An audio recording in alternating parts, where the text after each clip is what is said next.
माझे नाव प्रमिला आहे. आता माझे वय 38 वर्षे झाले आहे. जेव्हा मी नवीन तरुण झाले होते, तेव्हा मला थोडी वेगळी तरुणाई चढली होती. कारण मी दिवसभर घराबाहेर फिरत राहायचे. अभ्यासात मन लागत नसे. मी अनेकदा मुलांकडे जास्त बघत असे. मी तेव्हा शाळेत शिकत होते. 10वीत असताना एका मुलाशी मैत्री झाली. त्या मुलाचे नाव शाळेतच विचारून कळून घेत असे. एक दिवस तो मुलगा म्हणाला, "आपण शाळेत न जाता सुट्टी काढूया, माझ्या शेतात जाऊया. आज माझे बाबा घरी आहेत. आपण मोटारसायकलवरून फिरून यायचे."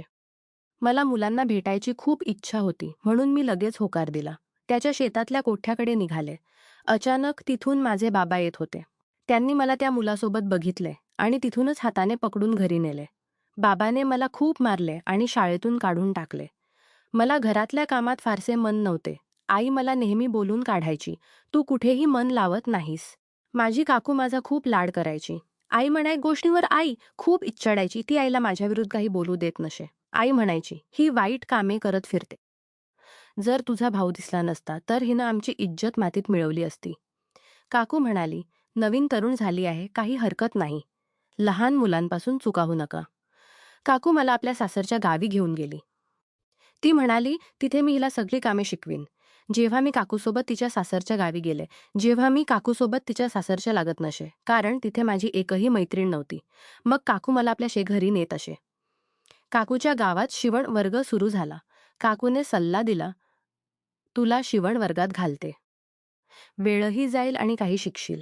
मी म्हटले, "ठीक आहे काकू." काकूच्या शेजारची एक मुलगी होती. मी तिच्यासोबत शिवण वर्गात जाऊ लागले. ती मुलगीही कामात फारशी रुची ठेवत नसे. शिवण वर्गातून येऊन आम्ही दोघी तिच्या घरी मेकअप करायला बसायचो. काकू घरी वाट पाहत बसायची. एक दिवस जेव्हा काकूला कळले की मी तिच्या घरी इतका वेळ घालवते, तेव्हा काकूनेही मला खूप बोलून काढले. ती म्हणाली, "तुझी आई खरोखरच बरोबर सांगते. तुला हे कळत नाही की काकू तुझी काळजी करते." मी काकूला खूप विनंती केली की घरी सांगू नकोस, नाहीतर आई मला पुन्हा बोलून काढेल. काकू माझा खूप मोह करायची आणि माझी प्रत्येक गोष्ट मान्य करायची. एक दिवस काकूच्या घरी गावातून एक बाई आली. मी तेव्हा काकूच्या घरी फरशी पुसत होते. त्या बाईने काकूला विचारले, "ही मुलगी कोण आहे?" काकूने सांगितले, "ही माझी भाची आहे." तिनं मला काम करताना बघून काकूकडून आपल्या मुलासाठी संबंध मागितला. त्या बाईला 2 मुलगे होते, दोघेही अजून अविवाहित. ती म्हणाली, "माझा मोठा मुलगा खूप सुंदर आणि उंच आहे. त्याच्यासाठी मी संबंध घेईन, कारण आम्हाला घरात काम करणारी मुलगी हवी आहे." काकूने सांगितले की ही थोडी कमी शिकलेली आहे. ती बाई म्हणाली, "काही हरकत नाही, माझा मुलगाही कमीच शिकला आहे." मला लग्नाची गोष्ट ऐकून खूप आनंद झाला, कारण मला शृंगार करायला खूप आवडायचे. त्यामुळे मी लग्नाची स्वप्ने पाहू लागले. काकूने ही गोष्ट माझ्या आई-बाबांना सांगितली. आई-बाबा म्हणाले, "हिला लग्नाची काय समज आहे?" काकू त्यांना म्हणाली, "हिला तर लग्न पूर्ण हव्यास आहे. ती लग्नाला तयार झाली आहे. आता तुम्ही होकार द्या." काकूने आईला सांगितले की मुलाची आई खूप साधी आहे. ती हिला खूप खुश ठेवेल. ही मुलगी जास्त शहाणी नाही आणि कामकाजही कमी करते. उलट मुलाची आई सगळे काम करून घेईल. हिला तिथे ठेवतील, वेळही जाईल आणि मुलाची आई चतुर आहे. जर दुसरीकडे लग्न केले तर सासू हिला राहू देणार नाही. त्यामुळे म्हणाली, गोष्ट तर तुझी बरोबर आहे. हिला दुसरीकडे कोण ठेवणार? कारण ही जबाबदारीने काम करत नाही. सांगितले तर थोडेफार काम करते." अशा रीतीने घरच्यांनी ठरवून त्या मुलाचे घरबार बघितले. बाबांना सगळे आवडले आणि त्यांनी संबंधासाठी मी माझ्या गावी गेले होते. मला मुलाचा फोटो दाखवला. मुलगा गोरा रंगाने होता, कानात नथी घातलेली होती. त्याचा उंची बरीच होती. मला तो माझ्यापेक्षा जास्त सुंदर वाटला. मुलालाही घरच्यांनी माझा फोटो दाखवला आणि त्यालाही मी आवडले. अशा रीतीने आमच्या घरी येऊन मला शगुन ठेवले. काकू खूप खुश होती की माझ्याच गावात प्रमिलाचा संबंध झाला. कारण सुरुवातीपासूनच काकू माझा खूप मोह करायची. ज्या मुलाशी माझा संबंध पक्का झाला त्याचे नाव जयेश होते. तो माझा फोन नंबर मागत होता, पण घरच्यांनी नंबर दिला नाही.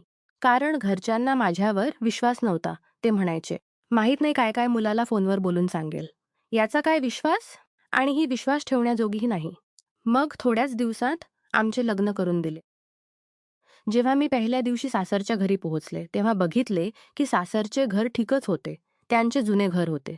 ज्या दिवशी माझी सुहागरात होती, त्या दिवशी माझा नवरा जयेश उशिराच खोलीत आला. तो म्हणाला, "मी बराच उशीर झालो. बाहेर थोडे काम करत होतो.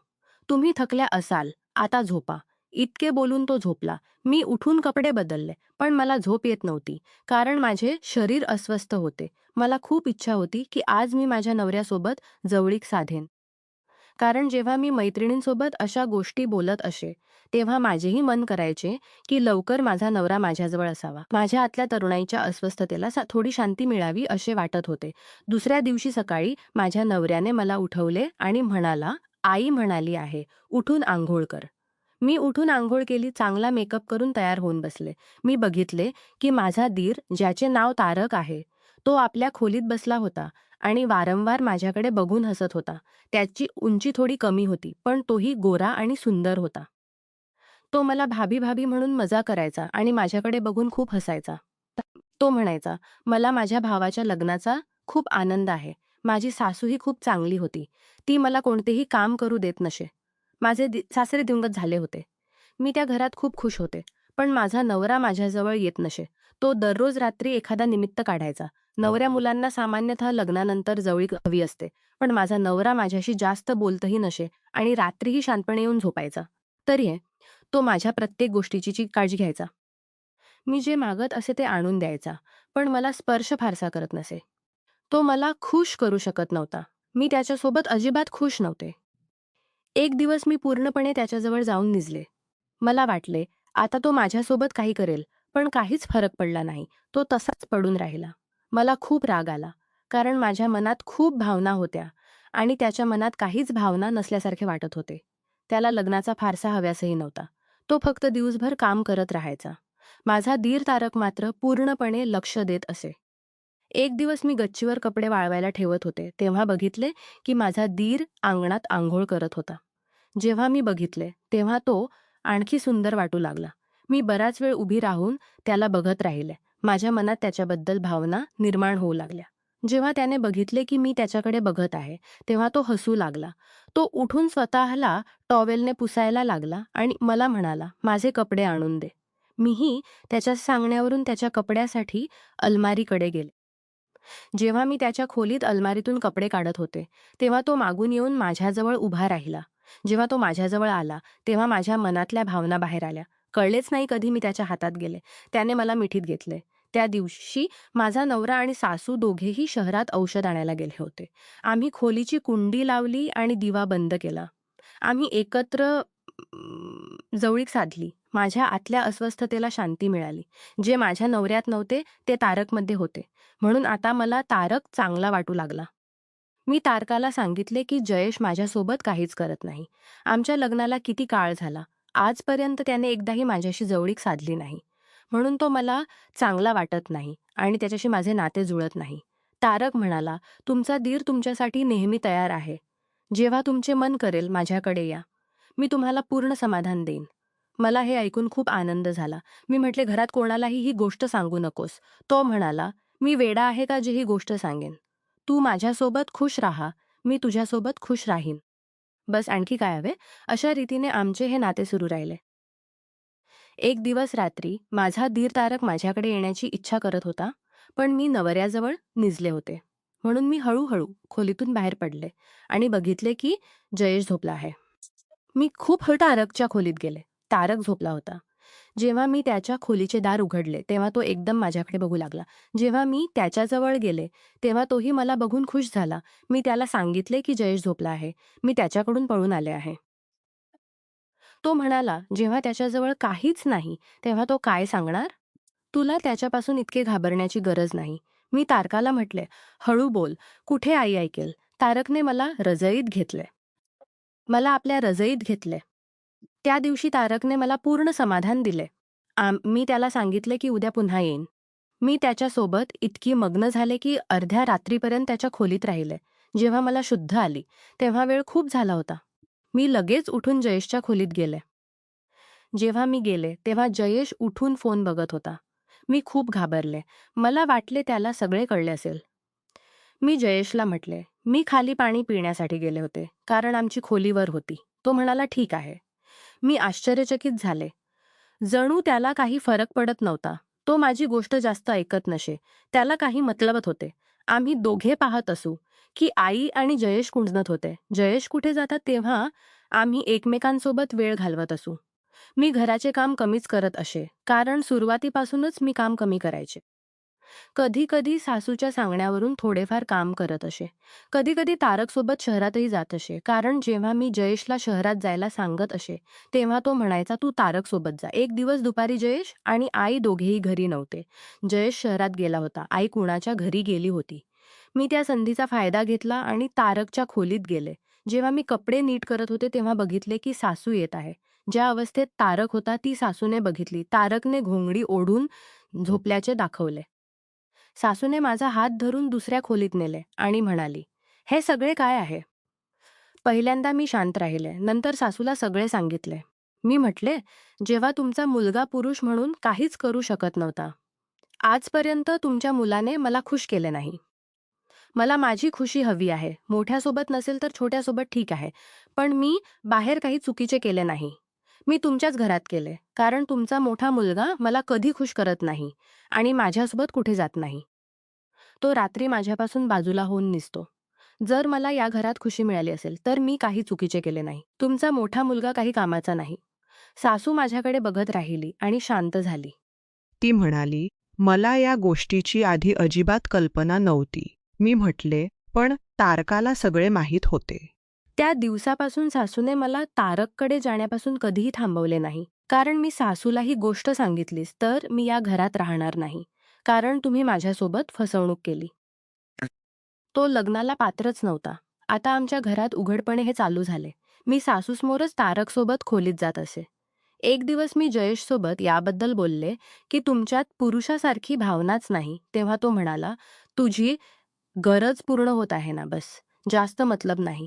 त्याला माझ्या आणि तारकच्या नात्याबद्दल आधीच माहीत होते. तो म्हणाला, "मला सगळे माहीत आहे. मी काही नाही, कारण माझ्यात जी कमतरता आहे ती मी बाहेर दाखवू इच्छित नाही. तू लोकांसमोर माझी पत्नी राहा. तू त्याच्यासोबत रात्री घालवत राहा." आता मला खूप मजा वाटू लागली. कारण घरात सगळ्यांना या गोष्टीची माहिती झाली होती. एक दिवस सासू आजारी पडली. ती म्हणाली, "आज भाकरी तू बनव." मला उठवत नाही. मला भाकरी बनवणे खूप कठीण वाटायचे. मी सासूला विनंती करू लागले, की "आई तुम्हीच बनवा." तेव्हा जयेश म्हणाला, तू आज जाऊन आराम कर. मी भाकरी बनवतो." मी त्याच्याकडे बघून आश्चर्यचकित झाले. त्या दिवसापासून मी आणि तारक सगळे उघडपणे करू लागलो. रात्रीही माझा नवरा सासूजवळ झोपायचा आणि मी आणि तारक वरच्या खोलीत झोपायचो. एक दिवस आमच्या समोरील घरातल्या बाईने आम्हाला दोघांना वरच्या खोलीत बघितले, कारण त्यांचे घर अगदी समोर होते आणि तेही गच्चीवर निजत असत. नंतर तिनं सासूला विचारले, "तुमची सून आणि छोटा मुलगा वरच्या खोलीत का झोपतात?" सासूने तिला सगळी गोष्ट सांगितली. ती बाई म्हणाली, "मग तुम्ही आधी छोट्या मुलाचेच लग्न करायला हवे होते. मोठ्या का लग्न केले? आता असे करा की हिला आपल्याच लग्न करायला हवे होते. मोठ्याला का लग्न केले? जर कोणी दुसऱ्याने बघितले तर तुमची बदनामी होईल." सासूने मला, जयेशला आणि तारकाला तिघांना बसवून ही गोष्ट केली. जयेश म्हणाला, "मला मान्य आहे."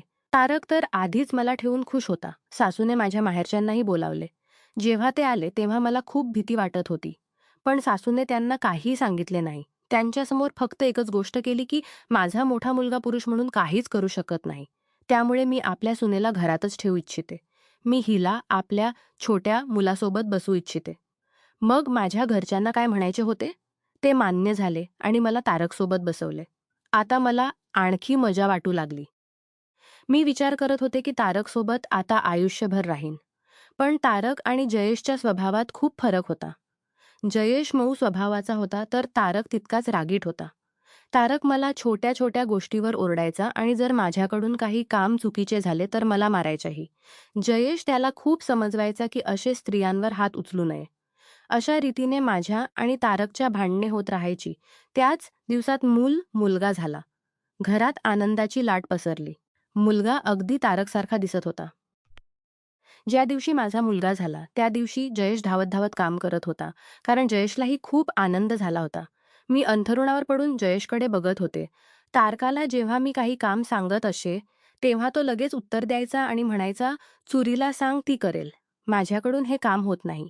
तो आरामात पडून राहायचा. माझा मुलगा 1.5 महिन्याचा झाला आणि मी कामकाज करू लागले. मी सुरुवातीपासूनच काम कमी केले होते. मी हळूहळू काम करत असे. जर माझ्याकडून वेळेवर भाकर-पाणी न मिळाले तर तारक मला मारायला लागत असे. जयेश येऊन मला सोडवायचा. त्यावेळी मला त्याच्याबद्दल खूप कणव येत असे. मी तर त्याला निरुपयोगी समजून सोडून दिले होते. आजही तो माझी किती काळजी घेतो, तर तारक माझा नवरा होऊनही माझी काळजी घेत नाही. आता मला पश्चात्ताप होत आहे, कारण मी आपल्या गरजा पूर्ण करण्यासाठी तारकसोबत अवैध नाते जोडले आणि नंतर त्याच्याशी लग्नही करून घेतले. मी नेहमी विचार करत राहायऐवजी जयेशच्या वैद्यकीय उपचार करून घेतला असता, तर तोही सामान्य पुरुष बनू शकला असता आणि मला मूल देऊ शकला असता. पण मी याबद्दल अजिबात विचार केला नाही. जयेश आणि तारकमध्ये खूप फरक होता. जयेशला जी समस्या होती ती उपचाराने बरी होऊ शकली असती. पण तारकच्या स्वभावातली रागीटपणा आणि कठोरपणा ही अशी समस्या होती, जी कोणत्याही औषधाने बरी होत नव्हती. आपण कधीही घाईघाईने असा निर्णय घेऊ नये, जो आपले आयुष्य नरक बनवू शकतो. कारण तारकने माझ्या शरीराची भूक तर शमवली, पण आयुष्य जगण्यासाठी जे हवे असते, त्याबद्दल तारकाला काहीच कल्पना नव्हती. त्याने कधीही मला विचारले नाही की तू खुश आहेस का? तुला कशाची गरज आहे का? मला आता आपल्या आयुष्यात खूप पश्चात्ताप होत आहे. मी एक हिऱ्यासारखा माणूस गमावला. मी वेळेवर त्याची कदर केली नाही. म्हणूनच आज मी तारकच्या हातून मार खात आहे. जर मी त्यावेळी आपल्या नवऱ्याची कदर केली असती आणि त्याचा उपचार करून घेतला असता, तर मला हे दिवस बघावे लागले नसते. आज मला कळते की शारीरिक गरजा पूर्ण करण्यासाठी घेतलेले घाईचे निर्णय आणि चुकीचे नातेसंबंध आयुष्यभर दुःख देऊ शकतात. समजूतदारपणा, संयम आणि योग्य उपचार यांचा आदर करणे किती महत्त्वाचे आहे, हे मी अनुभवाने शिकले आहे. नमस्कार मित्रांनो, तुम्हाला ही कथा आवडली असेल तर चॅनेलला सबस्क्राईब करायला विसरू नका. आणि यापेक्षाही अधिक रंजक व्हिडिओ पाहण्यासाठी माझ्या चॅनेलवर नुकताच अपलोड केलेला नवीन व्हिडिओ नक्की पहा. तो तुम्हाला खूप आवडेल, अशी मला आशा आहे.